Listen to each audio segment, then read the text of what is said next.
We begin with the latest on the Israel-Gaza war, and dozens of people have been killed in the latest Israeli strikes on Gaza as a major new offensive begins. The Indonesian hospital in the north of the territory says at least 58 people have been killed today. Officials in Gaza say that around 250 people have been killed since Thursday, while Israel says its latest intensification of military action is aimed at defeating Hamas and securing the release of the remaining hostages being held in Gaza. Well, let's take you to the live pictures looking across the border from Israel into northern Gaza. Well, all of these developments come as the UN Secretary General Antonio Guterres has been speaking, calling for a permanent and immediate ceasefire. He's also called on Israel to lift its blockade on humanitarian aid, which a UN-backed assessment says has left millions of Palestinians at critical risk of famine in the last few hours as well. Rescue workers in Gaza say at least 10 people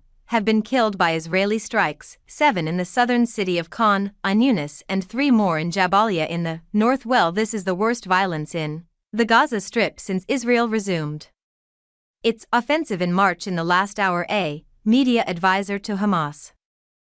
Yeah, this is an ominous moment. The Israeli military has already now announced the start of Operation Gideon's Chariots, and if the full force of what the Israeli Prime Minister Benjamin Netanyahu has promised is unleashed, then we can expect in coming days and weeks thousands of Israeli troops on the ground in Gaza occupying for a long time positions in the Palestinian territory and pushing the civilian population southwards. And we've had a portent of things to come in recent days and today, with increasingly intensive Israeli military air strikes and incursions from sea, land, and air against positions, particularly in northern and central Gaza, but as you were saying, against positions in the south as well. And this is all part of what Israel says an attempt to finally defeat and destroy Hamas. Now, as you also intimating there are very faint hopes that a breakthrough may be achieved with ceasefire talks in Doha, but thus far they haven't borne any fruit. So all the while the Israeli military operation ramps up with the beginning of this operation, which they had been threatening for some time.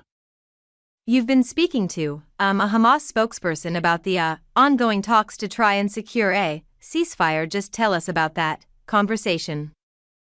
Yeah, we understand that the new session for ceasefire talks has begun about half an hour ago, 4:30 DHA time.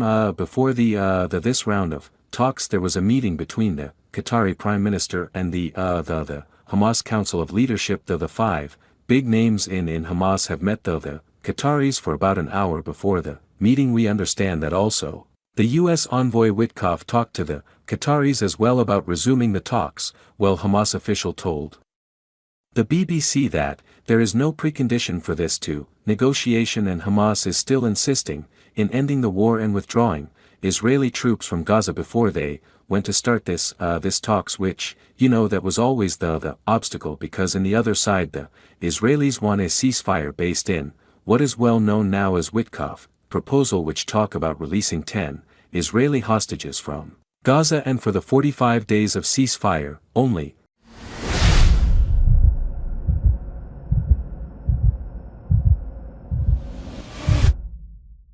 Thanks for watching this video.